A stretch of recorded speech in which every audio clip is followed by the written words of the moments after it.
तो I hope so आपने लिख लिया है। नेक्स्ट टॉपिक है factor affecting the moment of inertia. ठीक है, तो factor affecting moment of inertia क्या हो सकता है? तो मैंने पहले बताया था कि मास के ऊपर डिपेंड करता है। किसके ऊपर डिपेंड करता है? मास के ऊपर डिपेंड करता है। फर्दर ये है कि डिस्ट्रीब्यूशन ऑफ मास के ऊपर क्या करता है? डिपेंड करता है। वापस को कैसे लिखोगे? आपने इधर क्या लिखना है? The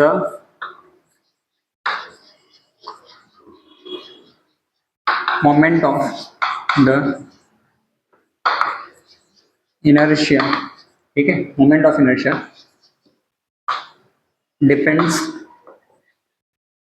depends upon depends upon the depends upon the depend upon the mass, पहला। दूसरा, ठीक है,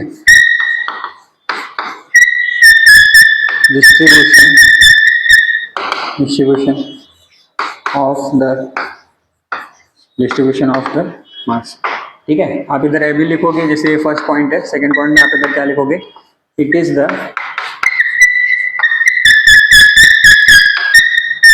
एनालॉगस ऑफ द मोमेंट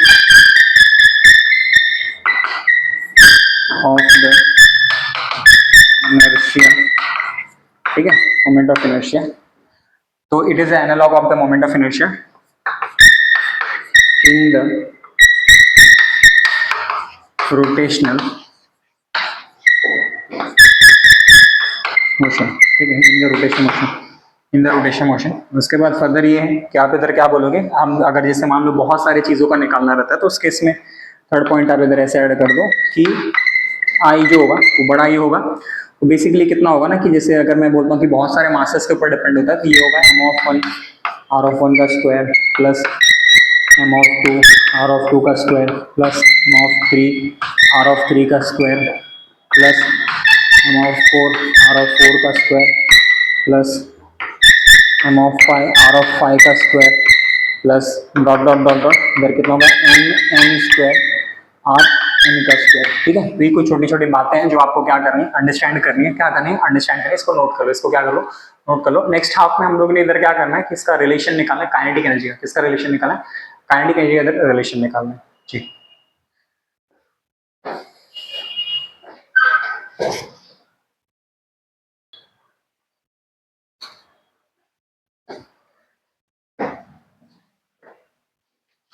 तो आपको इधर क्या निकालना है? रिलेशन निकालना है। क्या निकालना है? रिलेशन निकालना है। लीनियर काइनेटिक एनर्जी और रोटेशन काइनेटिक एनर्जी के बीच में क्या रिलेशन होता है, अपन उसके बारे में बात करेंगे। ठीक है, तो मैं पहले आपको कुछ टर्म्स बता देता हूँ कि कैसे क्या होता है, कैसे चीजें काम करती हैं। लीनियर मोशन में जब भी कोई बॉडी मोशन को परफॉर्म करता है, क्या करता है? मोशन को अगर परफॉर्म करता है, तो उस केस में आप उधर क्या बोलते हो कि काइनेटिक एनर्जी जनरेट होती है। कौन सी एनर्जी जनरेट होती है? जैसे मान लो कि आप इधर क्या बोले कि ये एक सरफेस है, ठीक है, ये एक ब्लॉक है, ठीक है, तो अगर इस ब्लॉक के ऊपर फोर्स लगता है, क्या लगता है? फोर्स लगता है। तो बेसिकली ब्लॉक का अगर मास m है, तो उस केस में होगा ये ना, तो जो भी फोर्स लगने की वजह से मोशन परफॉर्म होता है। क्या परफॉर्म होता है? मोशन। और मोशन जब परफॉर्म होता है, काइनेटिक एनर्जी जनरेट होगी। क्या एनर्जी जनरेट होगी? काइनेटिक एनर्जी जनरेट होगी, ऐसा माना गया, ऐसा क्या कंसिडर किया जाता है। ठीक है, तो आपने उधर क्या बोलना है कि सर काइनेटिक एनर्जी जनरेट होती है। हमने क्या बोलना है कि अगर रोटेशन मोशन परफॉर्म हो रहा है, क्या परफॉर्म हो रहा है? रोटेशन मोशन अगर ऐसे परफॉर्म हो रहा है, ठीक है, तो बॉडी अगर ऐसे रोटेट कर रही है, बॉडी ऐसे क्या करिए? रोटेट करने की कोशिश करिए अबाउट इट ओन एक्सिस, तो आप उधर क्या बोलोगे कि sir kind of kinetic energy generate होती है। काइंड ऑफ क्या होती है? काइनेटिक एनर्जी जनरेट होती है। तो इसको आप बोलते हो रोटेशनल काइनेटिक। इसको क्या बोलते हो? Rotation kinetic. और आप इसको क्या बोलोगे? लीनियर काइनेटिक बोलोगे तो भी चलेगा, ट्रांसलेटरी काइनेटिक बोलोगे तो भी चलेगा। अब याद रखो, लीनियर और ट्रांसलेटरी में ज्यादा कोई फर्क नहीं होता। ट्रांसलेटरी का मतलब क्या होता है? ट्रांसलेटरी का मतलब ये होता है कि जैसे पूरे बॉडी का जो काइनेटिक एनर्जी है, ठीक है, पूरे सिस्टम का जो काइनेटिक एनर्जी होता है, उसी को हमने क्या बोला है? ट्रांसलेटरी। क्या बोलना है? ट्रांसलेटरी। फर्दर ये है कि रोटेशन काइनेटिक में आप इधर क्या बात करो? रोटेशन काइनेटिक में आप इधर क्या बोलोगे? पूरे बॉडी का जो काइनेटिक एनर्जी जो निकाल रहा है ना, बस वही हमने निकालना है। तो हमने क्या करना है कि भाई इनके और इनके बीच में रिलेशन निकालनी। क्या निकालें? इनके बीच में रिलेशन निकालें। आइए देखते हैं चीजें कैसे काम करती हैं। ठीक है, देखो आप इधर मैं 4 स्टेप में ही कर दूंगा, 4 स्टेप में चीजें एकदम खत्म हो जाती है। बट जैसा टेक्स्ट बुक में दिया हमने उसी बात करनी है। जैसे टेक्स्ट बुक में दिया आप क्या करो वैसे ही बात करोगे, ताकि उतना अलॉट मार्क्स मिल जाए जितना जरूरी है। ठीक है, तो पहले मैं अपना स्टेप बता देता हूँ, उसके बाद जो टेक्स्ट बुक में दिया उसके बारे में भी हम बात करेंगे। ठीक है, तो देखो हमने पता है मुझे क्या रिलेशन निकालना कि काइनेटिक एनर्जी। क्या निकालना? काइनेटिक एनर्जी लीनियर जो है वो किसके बराबर होना चाहिए? काइनेटिक एनर्जी रोटेशन के बराबर। किसके बराबर? रोटेशन के बराबर। अब देखो कैसा होगा, तो आप इधर जानते हो, इसको इधर रख लो, तो आप इधर क्या बोलोगे, काइनेटिक एनर्जी रोटेशन जो है वो किसके बराबर होना चाहिए, काइनेटिक एनर्जी लीनियर। अब शॉर्टकट ये कहता है कि आप इधर क्या रखोगे, एक मिस्टेक है, देखो, तो आपने इधर क्या बोला है, काइनेटिक एनर्जी लीनियर का जो फॉर्मूला है वो कितना होगा, हाफ, ये कितना होगा mv स्क्वायर, कितना होता है हाफ mv स्क्वायर। उसके बाद मैं इधर क्या बोलता हूँ कि विच इज इक्वल टू, ये कितना होगा हाफ m। अब v की जगह आप इधर क्या लिखोगे, r into omega, r into क्या लिखोगे ओमेगा। कहाँ से आया भाई, तो आप इधर क्या बोलोगे, v जो होता है वो r इंटू ओमेगा होता है, ठीक है। आपको ऑलरेडी पता है कि बॉडी अगर रोटेशन मोशन परफॉर्म करती है, तो हमने सेकेंड लेक्चर में बात किया था कि टेंजेंट वेलोसिटी या वेलोसिटी जो होता है perpendicular to radius and radius is perpendicular angular velocity, ठीक है। तो ये रिलेशन यहाँ से, यानी लीनियर वेलोसिटी की जगह मैं क्या लिख सकता हूँ, r इंटू ओमेगा, क्या लिख सकता हूँ, r इंटू ओमेगा। फर्दर ये है आप इधर क्या बोलोगे, हो जाएगा हाफ m, ये कितना होगा r स्क्वायर ओमेगा का स्क्वायर, ठीक है। फिर आप इधर कितना बोलोगे हाफ, अब mr का मतलब कितना होता है, तो आप इधर क्या बोलोगे, moment of inertia into omega square. तो मुझे क्या पता चला भाई, मुझे ये पता चला कि काइनेटिक एनर्जी लीनियर जो है ना, वो काइनेटिक एनर्जी रोटेशन के बराबर होती है। किसके बराबर होती है, काइनेटिक एनर्जी रोटेशन के बराबर होती है। बस यही वो बात है जो आपको अंडरस्टैंड करनी है, ये जो बात है, ये जो टर्म है, यही आपको क्या करनी है, अंडरस्टैंड करने की कोशिश करनी है, ठीक है।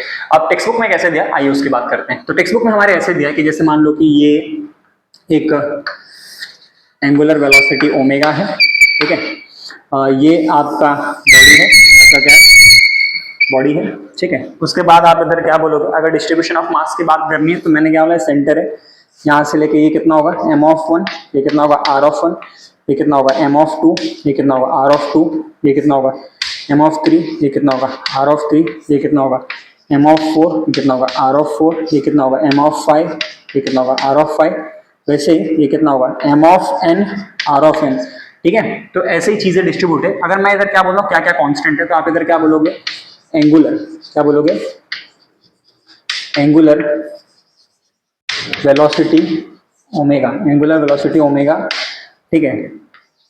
एंगुलर वेलोसिटी ओमेगा क्या है, कांस्टेंट है, बाकी डेंसिटी वगैरह सब चेंज है। ये क्या है, इज इक्वल टू, ये क्या है, कांस्टेंट है, क्या है, कांस्टेंट है। बाकी हर एक बॉडी का अपना अपना मास है, अपना अपना सेंटर ऑफ रेडिएशन वगैरह सब है, बस इतनी बातें करनी है। अब देखो मैं क्या बोलता हूँ, इसका काइनेटिक एनर्जी कैसे निकलता है। तो इसका काइनेटिक एनर्जी आप निकालने का जो तरीका है, आपने इधर क्या बोलना है कि पहले जनरल फॉर्मूला लिख लेते हैं, पहले क्या लिखते हैं, जनरल फॉर्मूला। आप इधर क्या लिखोगे, काइनेटिक एनर्जी, ठीक है। अब एक और बात याद रखो कि मास अगर मैंने n लिया है, मैंने क्या लिया, मास n लिया, तो मैं इधर क्या बोलूंगा कि भाई एक होगा I1, ठीक है, I1 होगा, फिर कितना होगा I2 होगा, फिर कितना होगा I3 होगा, फिर कितना होगा I4 होगा, फिर कितना होगा I5 होगा, फिर कितना होगा I ऑफ n होगा, ठीक है। तो वैसे आप इधर कितना बोलोगे, m1 r1 का स्क्वायर, तो कितना होगा m2 r2 का स्क्वायर, प्लस कितना होगा m3 r3 का स्क्वायर, प्लस कितना होगा m4 r4 का स्क्वायर, प्लस कितना होगा mn ले लो,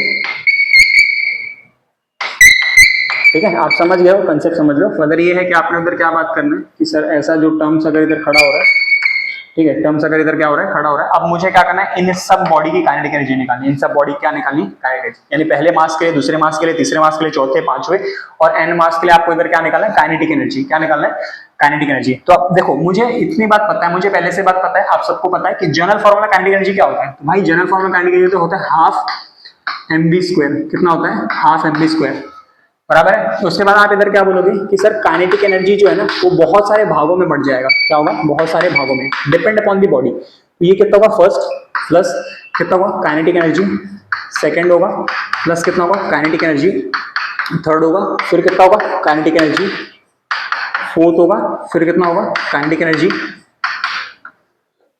फिफ्थ होगा, फिर कितना होगा डॉट डॉट डॉट, इधर कितना होगा काइनेटिक एनर्जी n हो जाएगा, बराबर। उसके बाद आप इधर क्या बोलोगे, ये टोटल काइनेटिक एनर्जी, ये सिस्टम के सब भाग का काइनेटिक एनर्जी।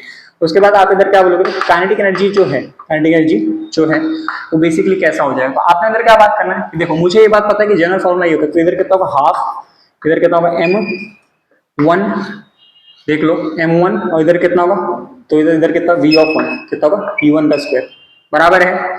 उसके बाद फर्दर ये है कि आप इधर कितना बोलोगे, हाफ और ये कितना होगा m ऑफ 2, इधर कितना होगा v ऑफ 2 का स्क्वायर प्लस सेकंड वाले के लिए था ये, तो इधर कितना होगा हाफ, ये कितना होगा m ऑफ 3, ये कितना होगा v ऑफ 3 का स्क्वायर प्लस हाफ, ये कितना होगा m of 4 v of 4 square plus half, ये कितना होगा m of 5 v of 5 square plus dot dot dot plus half m, ठीक है, m of n r of sorry v of n का square, ठीक है।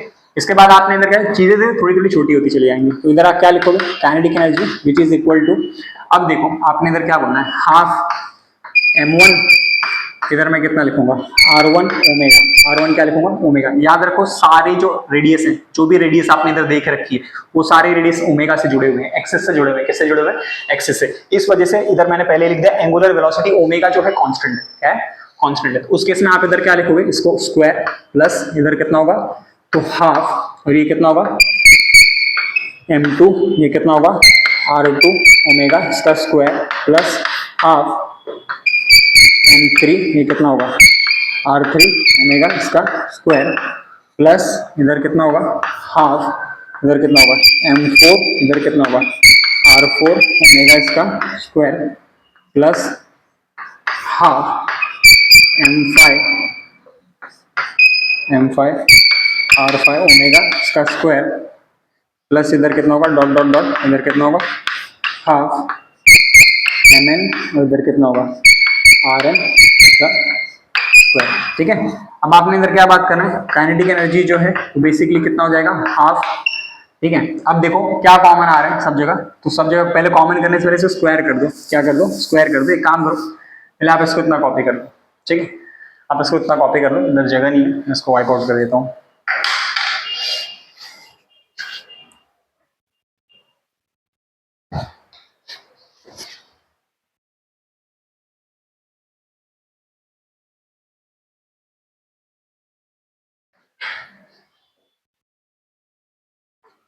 ठीक है, तो देखो काइनेटिक एनर्जी कैसा होगा, मैं इधर चौक थोड़ा सा चेंज कर रहा हूँ उसका कलर, तो आप इधर क्या बोलोगे काइनेटिक एनर्जी। अभी हम कहाँ तक पहुंचे थे, तो आप इधर कितना बोलोगे हाफ, कितना होगा m ऑफ 1, कितना होगा ये m ऑफ 1, इधर देखो दिया हुआ है, तो आप इधर कितना लिखोगे r1, क्या लिखोगे r1 का स्क्वायर, इधर कितना होगा ओमेगा का स्क्वायर प्लस, देख लो जैसे दिया वैसे मैं लिख रहा हूँ, ज्यादा कोई इसमें दिमाग लगाने की जरूरत नहीं, बस ये हार्डवर्क है, ठीक है। ये कितना है m ऑफ 2, ये कितना होगा r ऑफ 2 का स्क्वायर, ये कितना होगा ओमेगा 2 का स्क्वायर, ठीक है, प्लस हाफ, ये काम करो तो ये होता है ऐसा लग जाती है m3, ये कितना होगा r3 स्क्वायर, ये कितना होगा ओमेगा का स्क्वायर प्लस हाफ, ये कितना होगा m ऑफ 4, ये कितना होगा r ऑफ 4 इसका स्क्वायर, ठीक है, और ओमेगा का स्क्वायर। जितना दिया मैं पूरा लिख दे रहा हूँ ताकि आप लोगों को कोई तकलीफ ना हो, ठीक है, m ऑफ 5 और इधर कितना होगा r ऑफ 5 इसका स्क्वायर ओमेगा का स्क्वायर, ठीक है, plus dot dot dot plus half, ये कितना होगा m of n r of n का स्क्वायर ओमेगा का स्क्वायर, ठीक है। पूरा एकदम सीधा गया। आपने इधर क्या बोला काइनेटिक एनर्जी, क्या बोलोगे kinetic energy which is equal to half. अब इधर देखो मुझे ये बात पता है कि ये कैसे आया, ठीक है, यहाँ आपको सवाल होना चाहिए था ये r इंटू ओमेगा कैसे है, तो आप इधर सीधा बोलो कि सर v जो होता है ना वो कितना होता है r इंटू ओमेगा होता है, क्या होता है r इंटू ओमेगा, तो सबके लिए सेम हो जाएगा, सबके लिए क्या होगा सेम, जितना भी v इधर लिखा हुआ है उनसे पूछिए आप क्या लिखोगे ये लिखोगे, ठीक है। अब देखो I इंटू आर स्क्वायर क्या होता है, अरे sorry m into R square क्या होता है मोमेंट ऑफ इनर्शिया, तो आपने इधर क्या होना है हाफ मोमेंट ऑफ इनर्शिया 1, इधर कितना होगा ओमेगा स्क्वायर, ठीक है, प्लस हाफ इधर क्या होगा moment of inertia 2 omega square plus half, ये कितना होगा moment of inertia 3 omega square plus half, इधर कितना होगा आई ऑफ 4 ओमेगा स्क्वायर, ठीक है, प्लस इधर लिख लो half I of 5 omega square plus dot dot dot, इधर कितना होगा हाफ आई ओमेगा स्क्वायर, ये किसके लिए n के लिए, किसके लिए n के लिए। देखो मैंने क्या किया, ये वाला फॉर्मूला आपको ऑलरेडी पता है, इधर लिख लो, अगर नहीं पता है तो लिख लो कि भाई मोमेंट ऑफ इनर्शिया फॉर्मूला कितना होता है I बराबर mr स्क्वायर होता है, I बराबर कितना होता है mr स्क्वायर, तो बस यही लिखना है, क्या करना है यही लिखना है। मैंने क्या किया इसके जगह हमने इसको डिस्प्लेस कर दिया, तो m1 r1 स्क्वायर जो है उसके जगह आप I लिखोगे, क्या लिखोगे I1 I2 I3 जो भी है, उसके बाद अब आप इधर क्या बोलोगे काइनेटिक कॉमन लेने स्टार्ट कर दो, क्या लेने स्टार्ट कर दो, कॉमन। क्या कॉमन दिख रहा है, हाफ और ओमेगा स्क्वायर कॉमन दिख रहा है, तो हाफ और ओमेगा स्क्वायर हर जगह से कॉमन दिख रहा है, बाहर ले लो। तो इधर मुझे कितना मिलेगा, I of 1, I of 2, I of 3, I of 4, I of 5 plus dot dot dot I of N. ठीक है, मुझे इतना मिलेगा। देखो मैंने क्या किया, मैं आपको एकदम सिंपल तरह से बता देता हूं। हमको एक बात ऑलरेडी पता है कि काइनेटिक एनर्जी लीनियर मोशन में क्या होता है, हाफ एम बी स्क्वायर। आपको रिलेशन निकालना था किसके अंदर, रोटेशन मोशन का। डायग्राम इधर दिया हुआ है, हर एक बॉडी के लिए एंगुलर वेलोसिटी सबका सेम है, यानी एक्सिस सबका क्या है, सेम है, बट रोटेशन मोशन की जो आइडियोलॉजी है, रोटेशन जो टर्म्स है, आप देखोगे अलग अलग मास के लिए अलग अलग क्या है, एक्सिस के मतलब अलग अलग मास के लिए उनका डिस्टेंस अलग है, उनका डिस्टेंस क्या है, अलग है, तो उनकी काइनेटिक एनर्जी भी अलग होगी, उनकी काइनेटिक एनर्जी भी क्या होगी, अलग होगी, depend upon the distance. Depend upon what, distance. अगर ये है कि आपने इधर क्या बोला, कुछ नहीं करना है, सिंपल काइनेटिक एनर्जी का फॉर्मूला लिखना है। क्या लिखना है, सिंपल काइनेटिक एनर्जी फॉर्मूला लिखना है। अब ये नेट काइनेटिक एनर्जी, ये कौन सा है, नेट काइनेटिक एनर्जी, जितने भागों में बटा हुआ है सारे भागों में के लिए आप ऐड कर दो, उसका जनरल फॉर्मूला क्या होता है वो आप इधर लिख दो। उसके बाद आपने उधर क्या बात करना है कि सर ठीक है चीजें इस तरह से काम करती।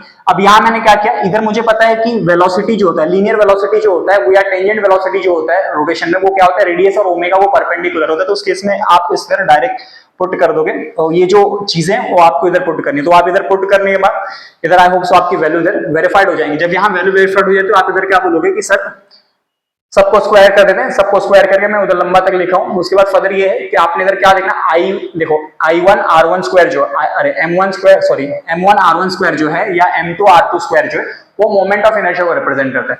हर जगह जो M3 R3 स्क्वायर वगैरह जो है किसको रिप्रेजेंट करता है, मोमेंट ऑफ इनर्शिया। तो उसके इसमें आप इधर क्या बोलोगे कि सर ये देखो ये I1 हो जाएगा, I2 हो जाएगा, I3 हो जाएगा, ऐसे करके I ऑफ n तक हो जाएगा। कितना होगा, I ऑफ n तक हो जाएगा। लास्ट में आपने इधर क्या बोलना है कि सब जगह से कॉमन क्या दिख रहा है, तो हाफ ओमेगा स्क्वायर कॉमन दिख रहा है। हाफ ओमेगा स्क्वायर क्या दिख रहा है, कॉमन दिख रहा है। तो हाफ ओमेगा स्क्वायर अगर कॉमन दिख रहा है, बाकी सब आप इधर लिख सकते हो। तो ओवरऑल मुझे क्या मिला, तो ठीक है मुझे यही मिला कि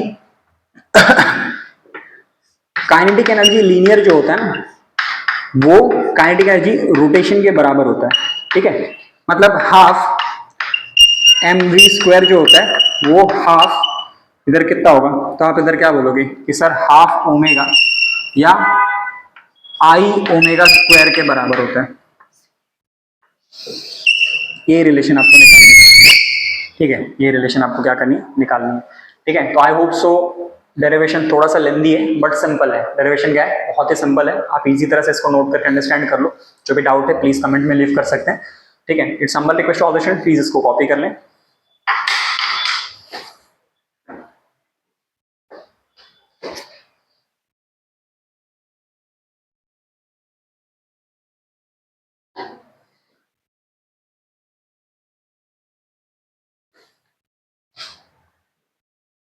ठीक है, तो अब आपने इधर क्या बना है, कुछ सिग्निफिकेंट की बात करनी। किसकी बात करनी, सिग्निफिकेंट या फिर इंपॉर्टेंट पॉइंट्स आप समझ सकते हो।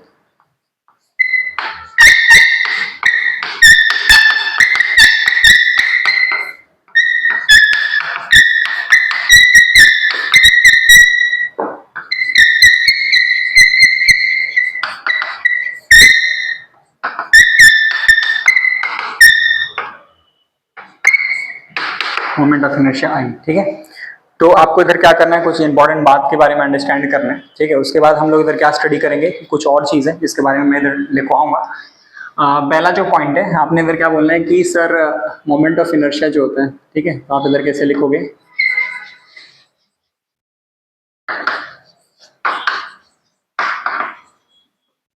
ठीक है, मोमेंट ऑफ इनर्शिया आई जो होता है, हमने पहले भी पढ़ा था कि इट डिपेंड्स अपॉन, ठीक है, it is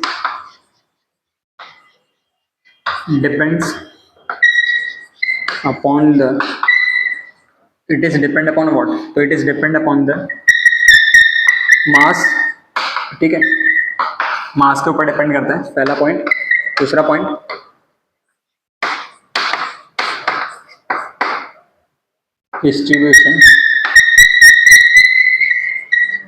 distribution of the mass. ठीक है, डिस्ट्रीब्यूशन ऑफ द मास। तो डिस्ट्रीब्यूशन ऑफ मास के ऊपर क्या करता है, डिपेंड करता है आपका मोमेंट ऑफ इनर्शिया। ठीक है, हमने एक और चीज पढ़ा कि लीनियर वेलोसिटी, ठीक है, या फिर sorry linear kinetic energy. Third point में क्या लिखोगे, linear kinetic energy. Linear kinetic energy is the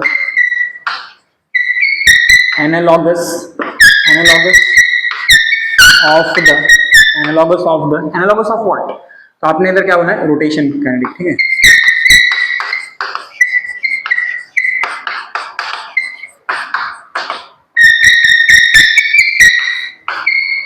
तो अभी तो आप रिलेशन निकाले ही थे, काइनेटिक एनर्जी लीनियर जो है वो किसके बराबर होगा, काइनेटिक एनर्जी रोटेशन के बराबर होगा, ठीक है। ये रिलेशन अभी आप निकाले थे। और कुछ छोटे छोटे पॉइंट्स हैं जो आपको इधर मैं बता दूंगा, इधर कुछ लिखा हुआ है, मैं इधर लिखवा देता हूँ इसमें से, ठीक है। तो इधर कुछ पॉइंट्स हैं, पॉइंट आप इसको याद रखना, ये इंपॉर्टेंट पॉइंट है, एग्जाम में पूछ सकता है, ठीक है। एन ऑब्जेक्ट, ठीक है, मुझे निकालना है moment of inertia of the ring, ठीक है। आप इधर लिखोगे important point of the moment of the inertia, ठीक है, ऑफ द रिंग के लिए जो भी कुछ इंपॉर्टेंट पॉइंट है वो आपको इधर लिखना है। पहले तो मुझे पता है कि मास जो होता है वो क्या होता है, मास डिस्ट्रीब्यूशन क्या होता है, सेम होता है, तो आप इधर लिख लो पहला पॉइंट। तो आप इधर क्या लिखोगे, an object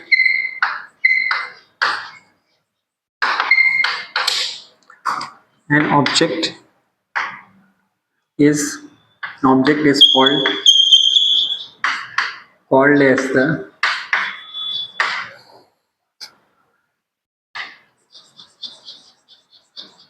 moment of the inertia of the ring I, ठीक है, I, ठीक है। जब उसका क्या होगा, distribution of the mass along the circumference,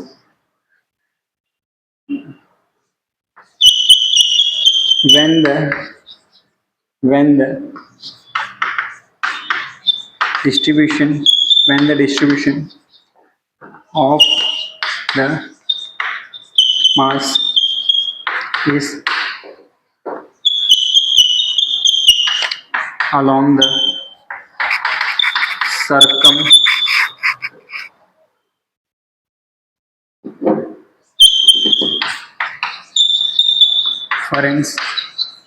circumference of the circle, ठीक है। उसके बाद है in two dimension very thin object, ठीक है, बस इतना ही लिखना है, इन टू डायमेंशन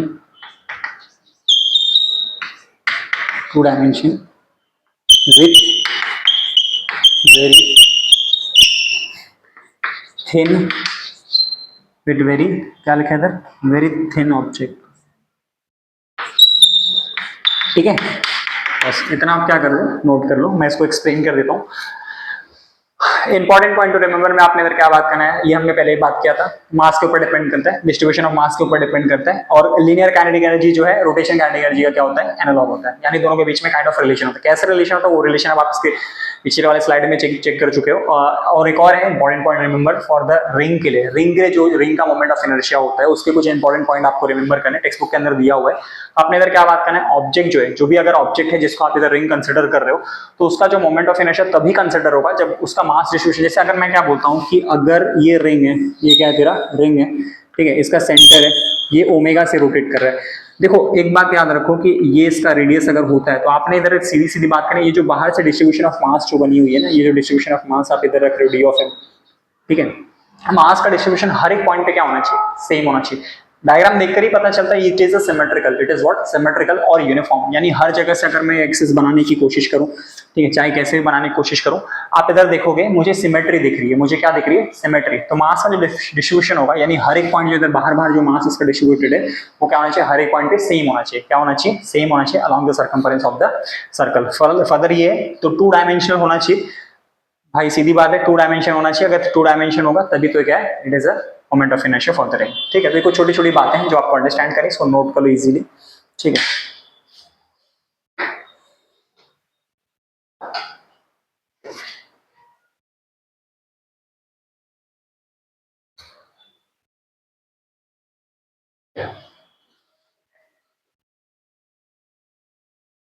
ठीक है, इसका एक इंपॉर्टेंट टॉपिक है जो अपने टेक्स्ट बुक के अंदर दिया हुआ है, आओ अपन उसके ऊपर बात कर लेते हैं, ठीक है।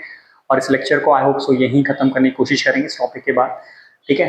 तो मैंने इधर क्या बात करना है, देखो मुझे निकालना है रिलेशन या मुझे निकालना एक्सप्रेशन, क्या निकालना है, एक्सप्रेशन, एक्सप्रेशन, ठीक है, expression of the moment of the inertia, moment of inertia I, ठीक है, for the uniform, uniform disc, uniform disc, uniform क्या होगा, डिस्क के लिए आपको क्या निकालना है, निकालना है आपको मोमेंट ऑफ इनर्शिया, क्या निकालना है, मोमेंट ऑफ इनर्शिया, ठीक है। कैसे निकालना है ये बता देता हूँ। तो मान लो कि अगर ये एक्सेस है, ठीक है,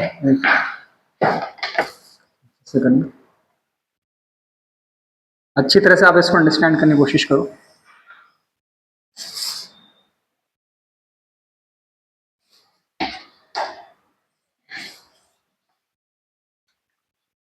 ये आपका एक्सेस ऑफ रोटेशन है, क्या है, एक्सेस ऑफ रोटेशन, एकदम ध्यान से देखो, ठीक है। ये आपका क्या है, एक्सेस ऑफ रोटेशन ओमेगा है, ठीक है। तो अब आपने इधर क्या बात करना है कि जैसे मान लो कि मैं क्या बोलता हूँ कि ये एक डिस्क है, ये क्या है, एक डिस्क है, ठीक है। इसको अच्छी तरह से मैं बना देता हूँ भाई कोई इश्यू क्रिएट ना हो, ठीक है। ये आपका एक डिस्क है, ठीक है, ये आपका क्या है, डिस्क है। जैसे मैं क्या बोलता हूँ, ये इसका सेंटर है, यहाँ से लेके ये कितना हो जाएगा, r(1) रेडियस, और ये कितना होगा, r(2) रेडियस हो जाएगा, ठीक है। और हर जगह मास है, हर जगह क्या है, मास है। तो अब आपने इधर क्या बात करना है कि सर पहले तो इतनी बात समझ में आ गई है कि r(1) जो है ना वो क्या है, स्मॉलर देन r(2) है, r(1) जो है r(2) से क्या है, स्मॉलर है, ठीक है। हर पॉइंट पे मास जो है इधर डिस्ट्रीब्यूटेड है। फर्दर ये क्या क्या कॉन्स्टेंट है तो आप इधर लिख लो। आपने इधर क्या लिखना है, एंगुलर, क्या लिखना है, एंगुलर वेलोसिटी, एंगुलर क्या है, वेलोसिटी जो है वो कांस्टेंट है, ठीक है। सेकंड मास कांस्टेंट है, मास क्या है, कांस्टेंट है। और क्या कांस्टेंट है भाई, तो रेडियस भी कांस्टेंट ही है, रेडियस भी क्या है, यूनिफॉर्म है, रेडियस भी आपका क्या है, यूनिफॉर्म है, ठीक है। उसके बाद अब आप इधर क्या बोलोगे, इसकी डेंसिटी क्या लिखोगे, डेंसिटी। तो डेंसिटी भी आपकी क्या है, कांस्टेंट है, ठीक है। ये सारी क्वांटिटी क्या है, सब के सब क्या है, कांस्टेंट है, ठीक है, सब क्या है, कांस्टेंट है, ठीक है। बस यहाँ डिफर किया गया R1 और R2 का, बाकी सब सेम है। कैसे निकाला जाता है इस चीज को, आइए मैं आपको एकदम सिंपल तरह से बताने की कोशिश करता हूँ ताकि आप इजीली क्या करो, समझ जाओ, ठीक है। मैं एक बात क्लियर है, देखो अगर ये एक रिंग है, अगर मैं क्या बोलता हूँ R1 वाला जो भाग है अगर वो एक रिंग है, हम इंटीग्रेट करके क्या बनाते हैं, इंटीग्रेट करके जैसे मान लो आप इंटीग्रेशन करते हो तो एक सर्टेन एलिमेंट या फंडामेंटल एलिमेंट के ऊपर आप बात करते हो, फिर वही क्या होता है ना कि पूरे सिस्टम के ऊपर काम कर जाता है। किसके ऊपर क्या होता है, पूरे सिस्टम के ऊपर काम कर जाता है। वैसे आपने इधर क्या बात करना है कि मुझे एक बात ऑलरेडी पता है कि मुझे इसका मोमेंट ऑफ इनर्शिया निकालना है। तो भाई एक बात क्लियर, आई बराबर mr² होगा, आई बराबर कितना होगा, mr², पहला पॉइंट, ठीक है। दूसरी बात ये कि अगर मास डिस्ट्रीब्यूशन की बात करोगे यानी सरफेस डेंसिटी की बात करोगे, किसकी, सरफेस डेंसिटी, ठीक है, सरफेस डेंसिटी, स्पेलिंग वगैरह चेक कर लें। सरफेस डेंसिटी की अगर हम बात करते हैं तो हमने इधर क्या बोला है सर, सरफेस डेंसिटी जो है ना वो कितना होगा, तो मास अपॉन एरिया हो जाएगा, मास अपॉन कितना हो जाएगा, एरिया, ठीक है। तो मास अपॉन एरिया होगा। बड़े वाले सरफेस यानी डिस्क के लिए अगर आप बात करते हो तो कितना होगा, m/πr², m कितना होगा, πr², ठीक है। ये इसका दूसरा पॉइंट है। तीसरा है फिर से सरफेस डेंसिटी निकालो, फिर से क्या निकालो, सरफेस डेंसिटी, फिर से क्या निकालो, सरफेस डेंसिटी। तो फिर से सरफेस डेंसिटी जब आप निकालोगे बट इस बार कितना होगा, d ऑफ m, क्या होगा, d ऑफ m, इधर कितना होगा, d of area, d of कितना होगा, एरिया। तो मैं इधर कितना लिखूंगा, d ऑफ m, और सर्कल का जो सर्कमफरेंस है, सर्कल का ये जो सर्कमफरेंस है इसके लिए आप इधर कितना लिखोगे, 2πr, 2π कितना होगा, r स्क्वायर। अगर dr लिखना है तो भी चले, नहीं लिखोगे तो भी इसमें कोई दिक्कत नहीं है, ठीक है। अभी के लिए बस इतना समझ लो। और फर्दर है कुछ पॉइंट्स में इधर ऐड कर देता हूं। Consider the uniform, consider the uniform disc of the constant mass m, of the constant mass m, बराबर। उसके बाद अब आपने उधर क्या बात करना है कि सर मास उसका क्या है, कांस्टेंट है, मास उसका क्या है, कांस्टेंट है। तो अभी मुझे क्या करना है, मुझे करना है कि मुझे एक एलिमेंट्री मास लेना है। क्या लेना है? एलिमेंट्री। तो आप इधर क्या बोलो, एक हल्का सा इधर मास लो जिसको अपन क्या बोलते हैं, डीएम। क्या बोलते हैं अपन इधर? डीएम। तो कैसे निकालना है? तो आप इधर क्या करो, पहले तो आप इधर लिखो आई बराबर, अब मुझे ये बात पता है, वी नो दैट कि आई बराबर जो होता है वो क्या होता है, मोमेंट ऑफ इनर्शिया। क्या होता है? Moment of inertia. इंटीग्रेशन करें तो आई डी ऑफ आई जो है वो कितना हो जाएगा, एम इंटू आर स्क्वायर। इधर क्या रखोगे आप, इधर इसको इंटीग्रेट कर दोगे। क्या कर दोगे आप इसको? इंटीग्रेट। नहीं कर ले तो ये कितना होगा, एक के लिए सही तो सबके लिए सही। इसके बाद ये कितना होगा, आर स्क्वायर हो जाएगा बाहर, क्या बच रहा है, डी ऑफ एम। क्या बचेगा? D of M. पूरा सॉल्व करने के लिए आपने इधर क्या बोलना है, सर ये कितना होगा, आई जो है वो कितना होगा, एम, अरे आर स्क्वायर, और ये कितना होगा, डी ऑफ एम। कितना होगा? D of M. फर्दर है आई बराबर जो होगा वो कितना होगा, आर स्क्वायर आपका इधर ही, डी ऑफ एम क्या छोटा एम है, तो मैं इसको क्या बोलता हूँ कि अगर छोटा एम है तो मैं इधर इधर ऐसा लिख सकता हूँ कि भाई इसे देखो, आप इधर क्या बोले कि डेंसिटी जो है, अगर इधर डेंसिटी है तो डेंसिटी अगर मैं इधर लिख देता हूँ 2 पाई आर स्क्वायर, कितना लिख देता हूँ, 2 pi R square, which is equal to कितना होगा, डी ऑफ एम हो जाए। इसको ब्रैकेट बना लो, क्या बना लो, ब्रैकेट। ठीक है, अब इसको ऐसे ब्रैकेट बना लो। फर्दर ये है कि आपने इधर क्या बोलना है कि डी ऑफ एम जो इधर लिखा हुआ है उसका चुपचाप से आप ये पुट कर दो। तो इधर कितना होगा, डेंसिटी, इसके बाद इधर कितना होगा, 2 pi R square, 2 pi R square, ठीक है, इंटू इधर कितना हो जाएगा, कुछ नहीं होगा। ठीक है, अगर मैं इसको इंटीग्रेट करता हूँ तो आप इधर कितना लिखोगे, डी ऑफ आर। ठीक है, तो आई बराबर ये कितना हो जाएगा, विच इज इक्वल टू जो जो कांस्टेंट है, जो जो आपका क्या है कांस्टेंट है, सबको ले लो बाहर। तो डेंसिटी कांस्टेंट है बाहर, 2 पाई जो है वो कांस्टेंट है वो भी बाहर। उसके बाद बच क्या है, तो भाई बच रहा है आर स्क्वायर। क्या बच रहा है इधर, आर स्क्वायर। ठीक है, सॉरी इधर 2 पाई आर आएगा, सॉरी 2 पाई आर आएगा, सरकमफरेंस है तो 2 पाई आर होता है। तो आप इधर कितना लिखोगे, 2 पाई बाहर हो गया, सिर्फ आर बच रहा है, आर इंटू कितना होगा, डी ऑफ आर। अब इसके बाद इधर डेंसिटी और इधर आर स्क्वायर ऑलरेडी था, तो आप इधर क्या बोलोगे, आई बराबर ये कितना होगा, डेंसिटी, और ये कितना होगा, 2 ऑफ पाई आर हो जाएगा अंदर, तो कितना होगा, आर का cube into D of R बराबर है। तो आई बराबर ये कितना होगा, डेंसिटी इंटू 2 पाई, इसके बाद इसका इंटीग्रेट कर दो तो कितना होगा, आर पावर 3 प्लस 1, और नीचे भी कितना होगा, 3 प्लस 1 इंटू कितना होगा, डी ऑफ आर। उसके बाद आई जो है वो कितना होगा, डेंसिटी 2 पाई, इसके बाद आपने इधर क्या बात करना है, आर पावर 4 अपॉन 4। ठीक है, ये कितना हो जाएगा, तो भाई इसका एक रेंज होता है, इधर कितना होगा, आर ऑफ 2 और इधर कितना होगा, आर ऑफ 1। तो ये वाला जो भाग है वो कितना हो जाएगा, बड़ा आर, और ये वाला जो भाग है वो होगा 0। क्या होगा, 0। ठीक है, उसके बाद आप इधर क्या बात करोगे, ये सॉल्व कर देते हैं। तो हम लोग इधर क्या बोलेंगे, आई बराबर, क्या बोलेंगे, आई बराबर ये कितना हो जाएगा, डेंसिटी 2 पाई। ठीक है, ये दो भाग में बढ़ जाएगा। बट इसको आप एक काम करो, पहले आप इतना नोट कर लो क्योंकि जगह नहीं है, उसकी वजह से पहले आप इतना नोट कर लो, उसके बाद हम लोग फर्दर यही लिखेंगे।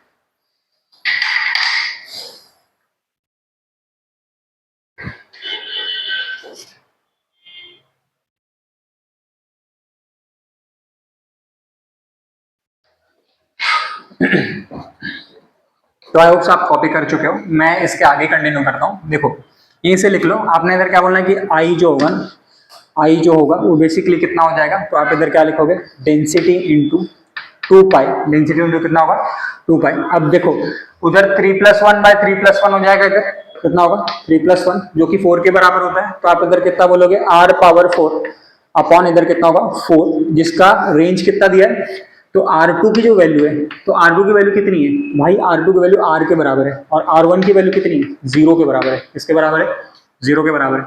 उसके बाद अब आप इधर देखो, इसको दो भागों में बांटो, इंटीग्रेशन हो गया, बस हमने इधर क्या करना है, इसको डिवाइड करना है, 2 पार्ट में इसको बांट लें। ठीक है, या इनका डिफरेंस निकालना है। तो इधर कितना होगा, density which is equal to 2 pi, मतलब integration sorry density into 2 pi, और ये कितना हो जाएगा, R पावर 4, ठीक है सॉरी R पावर 4 इधर 2 हो जाएगा upon 4 minus R power 1 power 4 upon इधर कितना होगा, 4। ठीक है, इसका रेंज जो है वो कितना होगा, तो भाई R2 की जो वैल्यू है वो कितनी है, R है, और ये कितनी है, 0 है। तो उसके बाद ये कितना होगा, I जो है वो बेसिकली कितना होगा, डेंसिटी 2 पाई, इसके बाद R2 की वैल्यू कितनी है, तो भाई R2 की वैल्यू R पावर 4 है, R पावर क्या है, 4 है, और ये कितना होगा, 4 माइनस ये कितना होगा, 0 पावर 4 अपॉन इधर कितना होगा, 4। ठीक है, मैंने इधर इसको दो भागों में डिस्ट्रीब्यूट कर दिया है। फर्दर ये है, वैल्यू पुट कर दिया आपने, आप इधर क्या लिखोगे, सर क्या मिल रहा है, तो डेंसिटी इंटू 2 पाई, और ये कितना होगा, R पावर 4 अपॉन 4, कितना होगा, R पावर 4 अपॉन 4, ये हो जाएगा 0, ये कितना होगा, I बराबर डेंसिटी इंटू 2 पाई, और ये कितना होगा r⁴/4। ठीक है।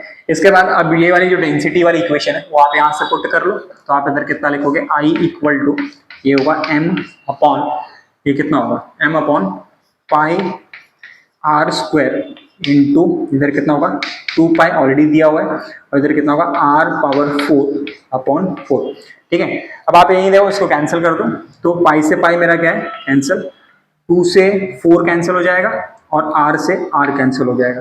ठीक है, मैं यही रिजॉल्व कर देता हूँ। तो आप इधर क्या बोलोगे, सर i की जो वैल्यू है ना वो कितनी हो जाएगी, mr² कितनी होगी, mr²/2 कितनी होगी, mr²/2। तो i बराबर mr²/2 होती है एक डिस्क की मोमेंट ऑफ इनर्शिया। तो इस क्वेश्चन नोट कर लें।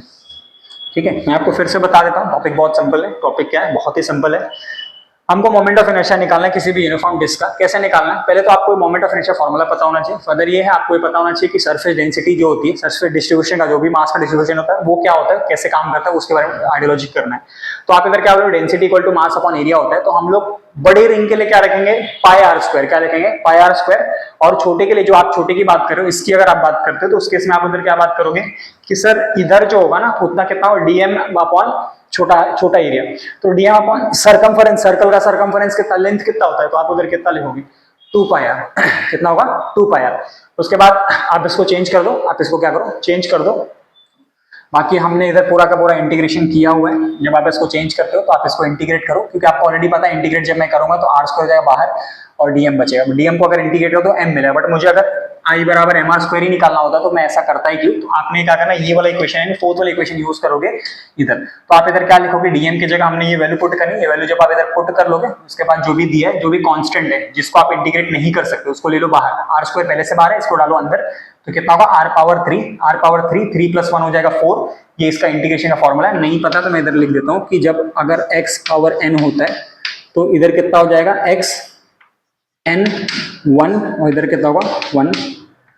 ठीक है, तो ये नोट कर लें। फर्दर ये है कि आपने उधर क्या बोलना है कि सर इतनी बातें जब क्लियर हो जाती है, इसके बाद नॉर्मल इंटीग्रेट करो, उसकी वैल्यू पुट करो। उसकी वैल्यू जब आप उधर पुट कर दोगे तो उसके बाद आपको 2 रेंज की वैल्यू आएंगी। रेंज के बाद आपने इधर क्या करना है, उसको पुट करके जो बच रहा है, जो नहीं बच रहा उसको हटा दो।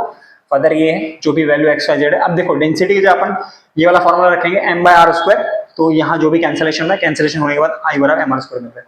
ठीक है, तो आज के लिए आई होप सो इतना मोर देन इनफ होगा। उसके बाद हमने इधर क्या बात करना, शॉर्ट रिकैप देता आप क्या क्या पढ़े आज के जो लेक्चर में। हमने पढ़ा इनर्शिया क्या होता है, इनर्शिया के टाइप्स क्या होते हैं, मोमेंट ऑफ इनर्शिया क्या होता है, और मोमेंट ऑफ इनर्शिया क्या सिग्निफिकेंट होता है। ठीक है, मोमेंट ऑफ इनर्शिया के बारे में हमने डिटेल में स्टडी किया। उसके बाद हमने पढ़ा कि बेसिकली आप देख सकते हो कि एक्सप्रेशन फॉर द रिंग के लिए, जो भी रिंग बोला यूनिफॉर्म डिस्क के लिए कैसे मोमेंट ऑफ इनर्शिया निकाला जाता है, उसके बारे में हम लोगों ने क्या किया, डिटेल में एक्सप्रेशन निकाल के दिया। एक और नोट करके रखें कि ये जो पॉइंट, जो भी बातें लिखाई गई, ये एग्जाम में बहुत ही रेयर पूछेगा।